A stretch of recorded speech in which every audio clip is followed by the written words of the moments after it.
Saludos a todas y todos. ¿Cómo están? Espero que muy bien en casa, acompañándonos en esta sesión de Historia Primer Grado a través de Aprende en Casa por televisión y en línea. Soy la maestra María del Rocío Benítez Franco. Recuerden mantener la sana distancia y lavarse las manos con agua y jabón durante 20 segundos y usar el cubrebocas de manera correcta, ya que al cuidarnos a nosotros mismos, cuidamos a los demás. Hoy abordaremos el concepto de Guerra Fría e identificaremos los elementos que la distinguen como proceso histórico. También reconoceremos los conceptos de hegemonía, distensión, globalización y apertura económica. Es importante que participen en las actividades planteadas en la sesión.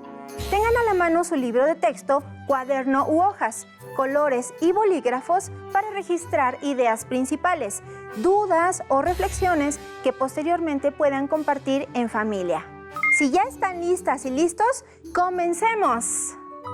En nuestro espacio de lectura en voz alta, revisaremos un fragmento del reportaje Berlineses de ayer y hoy, 25 años de la caída del Muro de Berlín, de Luis Doncel, quien recuperó testimonios de alemanes que vivieron esta época difícil. A la letra dice así: los alemanes celebran el próximo 9 de noviembre el 25 aniversario de la caída del muro, que acabó con la Guerra Fría, permitió la reunificación del país y trajo la democracia. Las cicatrices permanecen, pero las diferencias entre el este y el oeste de Alemania se van diluyendo. Han pasado ya muchas décadas desde aquello, pero Susan Schadlich aún recuerda a su madre volviendo del supermercado con las manos vacías. Había tal cantidad de productos y de marcas de las que ella jamás había oído hablar que se vio incapaz de hacer la compra. Vino a casa y me pidió que la acompañara. Yo veía los anuncios en la televisión y sabría asesorarla. Recuerda esta escritora que pasó su niñez en la Alemania comunista, la adolescencia en la capitalista y nunca terminó de sentirse del todo a gusto en ninguna de las dos. Poco tiempo antes, su padre, el escritor Hans Joachim Schadlich, había caído en desgracia al defender públicamente al cantautor Wolf Biermann, crítico con el régimen. El clima se volvió irrespirable y la familia huyó de Berlín Este en 1977 para probar suerte al otro lado de la frontera. Eran solo unos kilómetros, pero los estantes llenos de las tiendas les hacían pensar que estaban en otro mundo. El telón de acero que traspasaron los Schadlich aún dividiría Europa hasta 1989. Hoy las cicatrices siguen ahí, pero las diferencias entre este y oeste se van diluyendo y las generaciones más jóvenes han logrado casi olvidarlas. ¿Qué les ha parecido este texto? ¿Imaginan que nuestro país fuera dividido en dos tipos de regímenes políticos y económicos distintos?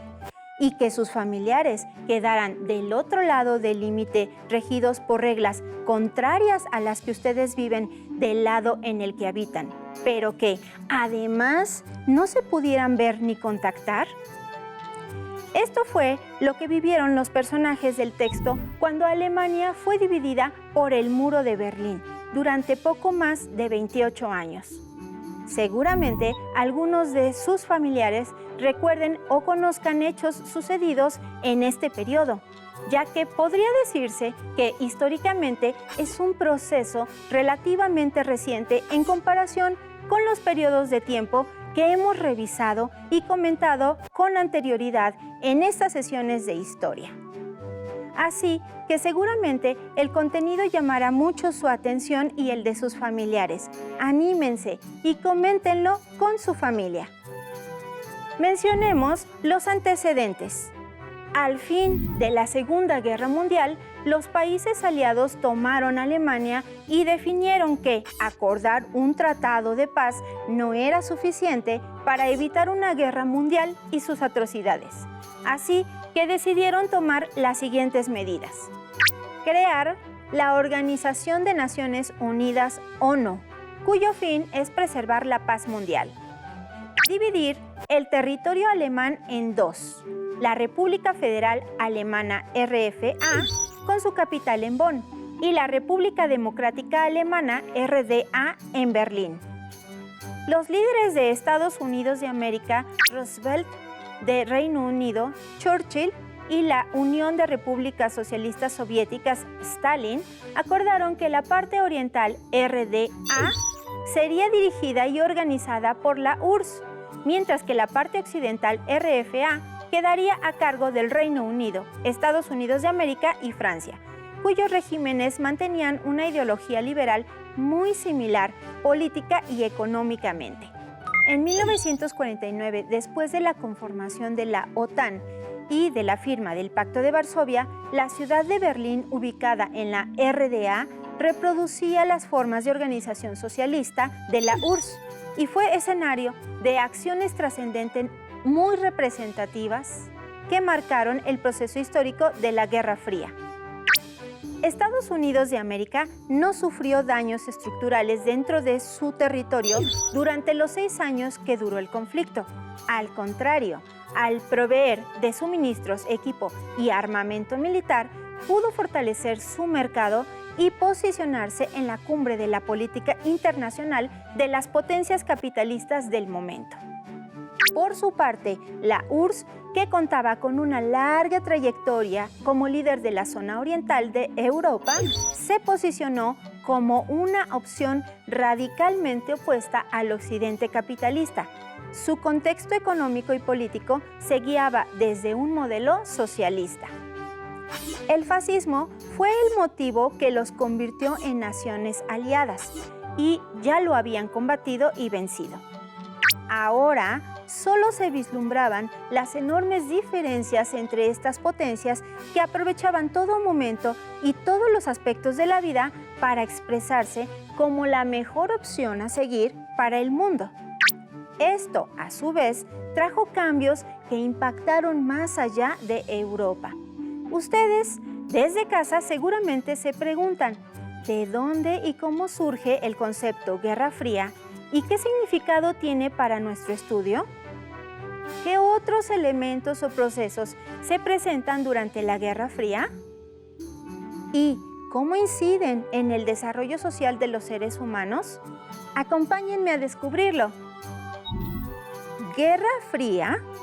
Curiosamente, estas palabras fueron utilizadas por primera vez durante el siglo XIV por el escritor don Juan Manuel Regente de Castilla y León, refiriéndose a los embates entre cristianos y musulmanes.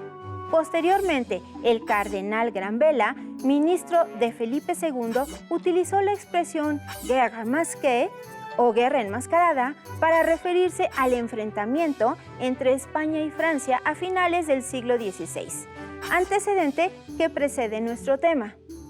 Pero fue el senador norteamericano Bernard Baruch quien en 1947 utilizó el término, y el periodista Walter Lippmann quien difundió el concepto en su libro La Guerra Fría. Vamos pues a definir el concepto Guerra Fría.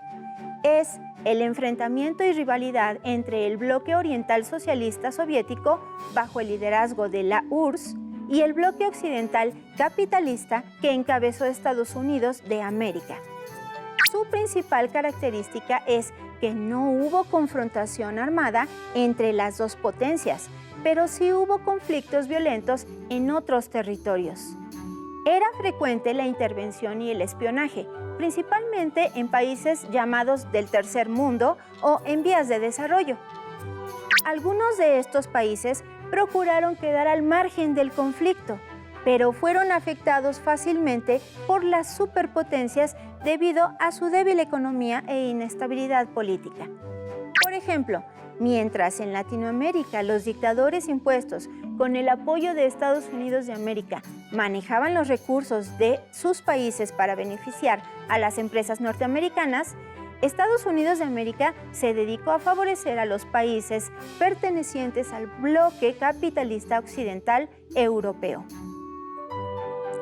La alineación ideológica de los países, ya fuera por intereses nacionales, económicos o políticos, ayudó a delinear el rumbo que tomó cada una de esas regiones. La frontera política e ideológica estaba delimitada por una frontera imaginaria conocida como Cortina de Hierro. El enfrentamiento durante la Guerra Fría se dirimió en todos los ámbitos: político, económico, científico y militar. Pero sin duda fue en el ámbito cultural y artístico en donde imprimió un sello particular en la narrativa de la época. Al día de hoy existen gran cantidad de obras artísticas cuyos autores se manifestaron al respecto. Vamos a conocer más en el audiovisual que veremos y escucharemos a continuación. 1964. La Ciudad de México vivió una jornada cultural intensa. En 3 meses se inauguraron 6 museos. Pero uno en especial llamó mi atención: el Museo de Arte Moderno, porque ahí encontré algo muy diferente a lo que yo conocía. Había una exposición de Rufino Tamayo, pintor integrante de la Ruptura. Este movimiento cuestionó al arte nacionalista que surgió después de la Revolución Mexicana. Los artistas buscaron una nueva forma de expresarse a través de los colores y formas, en lugar de mostrar la realidad social, por lo que sus obras se consideran abstractas. Esta transgresión era un reflejo de lo que estaba sucediendo en el mundo: la Guerra Fría. En el arte, el contraste fue muy evidente. Estados Unidos promovió las expresiones abstractas, mientras que la Unión Soviética dio prioridad al arte que el pueblo pudiera comprender, es decir, el realismo socialista. Cuando en 1924 José Stalin se convirtió en el dirigente de la Unión Soviética, la economía comenzó a planificarse desde el Estado y el control político y social aumentó.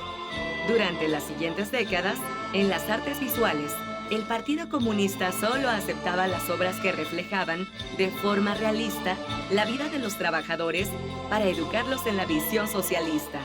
Su intención era presentar la vida y el trabajo dentro del socialismo como una actividad digna de admiración.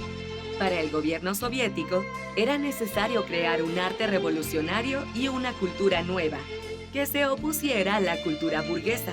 Este arte se conoce como realismo socialista. Por tal motivo, más que ser una corriente artística, se convirtió en un instrumento de propaganda al servicio del Estado.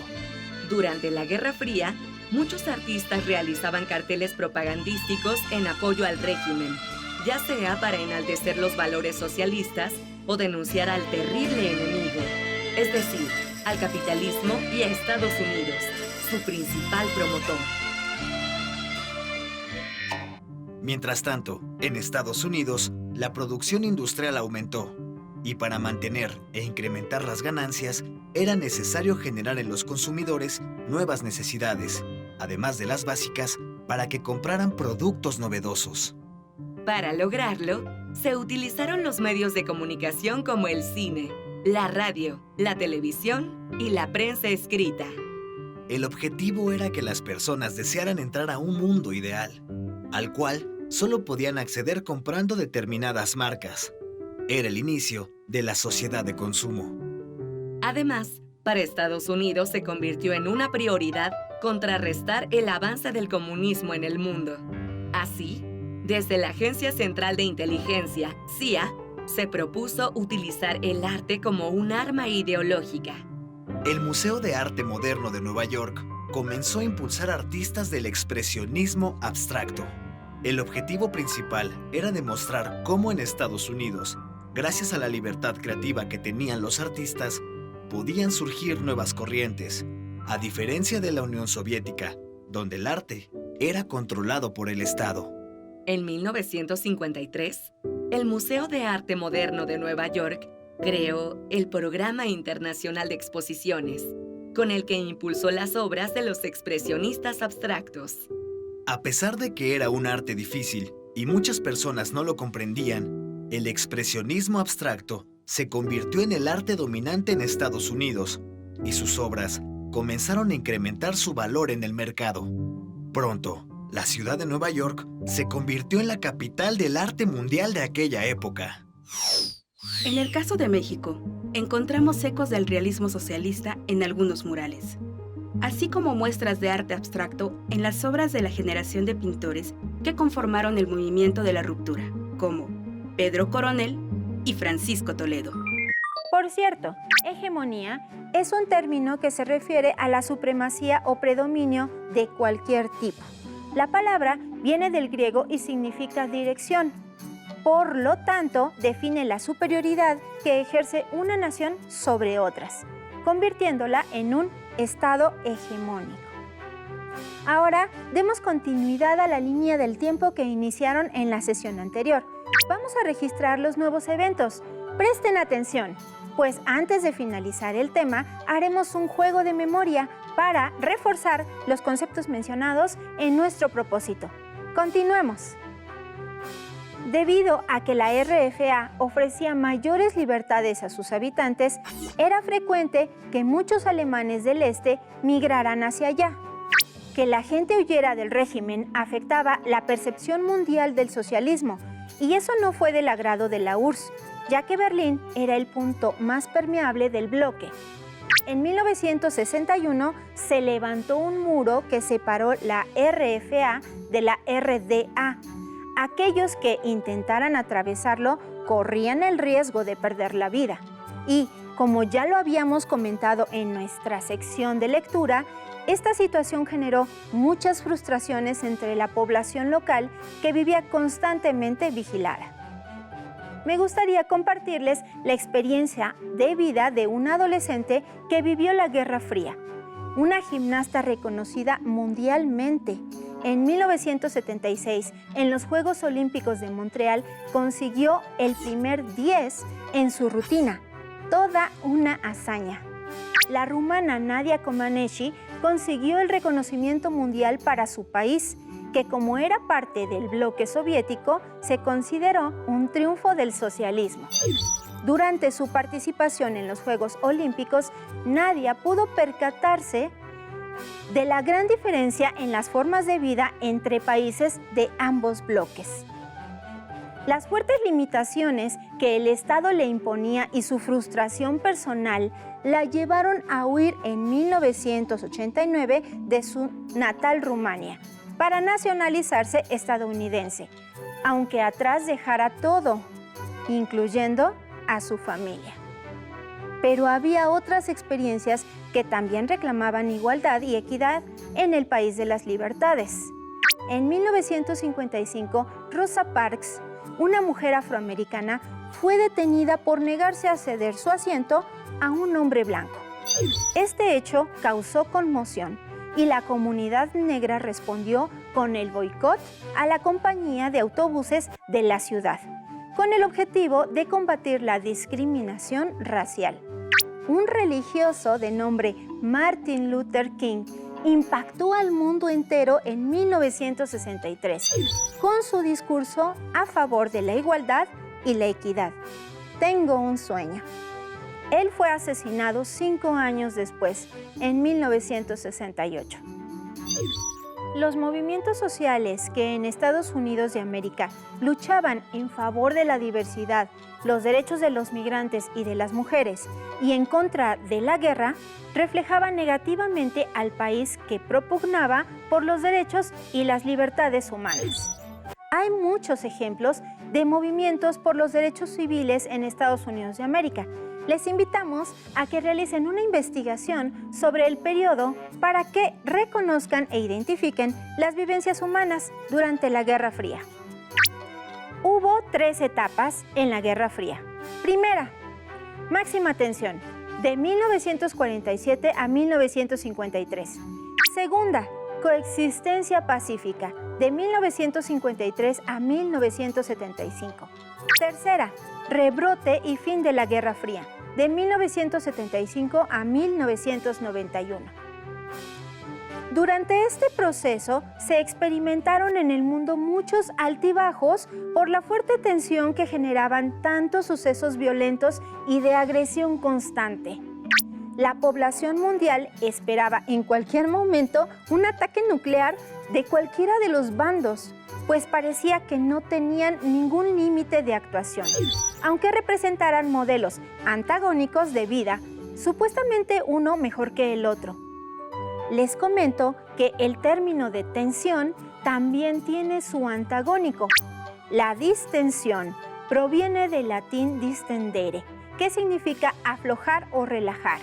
En el ámbito de la política internacional se refiere a puntos de acuerdo entre naciones para atender y solucionar conflictos de forma pacífica. Las relaciones internacionales se hacían insostenibles, conflictos violentos, desgaste económico, la inconformidad mundial.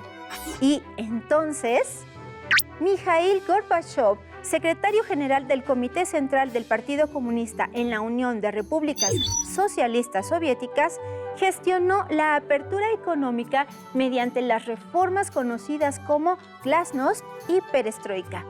La apertura económica es entendida como una estrategia sustancial que aplican las naciones para ampliar o reducir las barreras al comercio internacional y a la inversión extranjera. Gorbachev argumentó que la economía estaba estancada y que la reorganización soviética era necesaria. Ambas medidas aceleraron el desgaste ideológico socialista y el fin de la Guerra Fría, pues al transformar el modelo económico socialista en una economía de mercado, la URSS proclamaba el triunfo del capitalismo y la aplicación mundial de las llamadas reformas neoliberales. En mayo de 1989, la cortina de hierro fue levantada ante la sorpresa mundial. En Berlín, la multitud se manifestó en contra del Partido Único Comunista y exigió elecciones libres. En noviembre de 1989, el muro de Berlín cayó. Pero no, aquí no termina nuestro tema. Cuando la URSS abrió su economía, inició un nuevo proceso conocido hoy día como la globalización. Su objetivo es la integración de los temas políticos, económicos, tecnológicos, sociales y culturales para que paulatinamente todas las naciones y fronteras territoriales desaparezcan. La innovación en telecomunicaciones acerca a las poblaciones mediante el uso de una señal satelital y equipos que evitan que la distancia sea un obstáculo para la comunicación. El Internet tomó gran fuerza y revolucionó la vida cotidiana, modificó la organización social en todo el mundo. La economía capitalista se benefició con el fortalecimiento del libre mercado y la noción de comercio electrónico o e-commerce, que fomenta el auge de producción de mercancías y una gran difusión sin fronteras para un consumo masivo prácticamente sin límites. Una gran riqueza se concentra en grupos sociales muy reducidos, mientras que la pobreza mundial crece de manera exponencial. Con la globalización surgieron nuevas complicaciones de convivencia social. La seguridad de los ciudadanos del mundo se ve vulnerada, ya que el proceso para generar leyes que protejan las garantías individuales, los datos personales y el patrimonio no avanzan tan rápido como el adelanto en telecomunicación. El narcotráfico y la trata de personas se fortalecen en naciones con sistemas de justicia débiles. Ahora ustedes ya identifican y reconocen los conceptos de Guerra Fría, hegemonía, distensión, globalización y apertura económica. Reforcemos nuestros conocimientos. Vamos a jugar un memorama.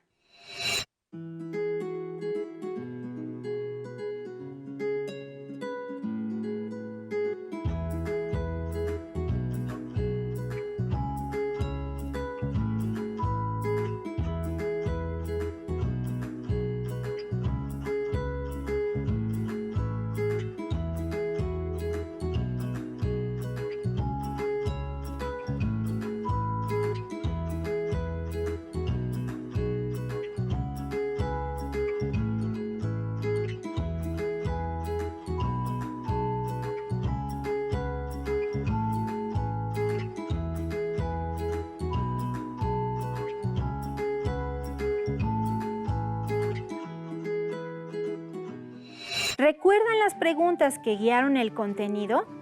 ¿De dónde y cómo surge el concepto de Guerra Fría y qué significado tiene para nuestro estudio? ¿Qué otros elementos o procesos se presentan durante la Guerra Fría? ¿Y cómo inciden en el desarrollo social de los seres humanos? Ahora ustedes cuentan con los elementos para responder a estos cuestionamientos. Recuerden complementar su línea del tiempo con ellos para cumplir con el reto de la semana. Confiamos en su gran inventiva e imaginación para la elaboración de su diseño personal.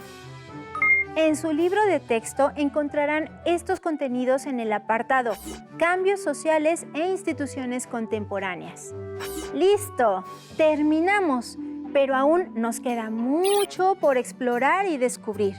Así que los esperamos pronto aquí, en Aprende en Casa. ¡Hasta la próxima!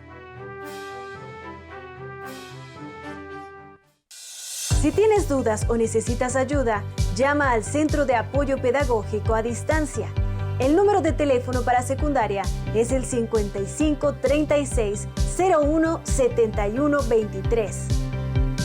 Si requieres consultar los libros de texto en versión digital, recuerda que los puedes encontrar en la página conalitec.cep.gov.mx. Y recuerda que también cuentas con el sitio aprendeencasa.cep.gov.mx, en donde podrás ver nuevamente los videos de los programas y además encontrarás actividades para fortalecer tus aprendizajes. También te invitamos a que consultes la plataforma nuevaescuelamexicana.cep.gov.mx.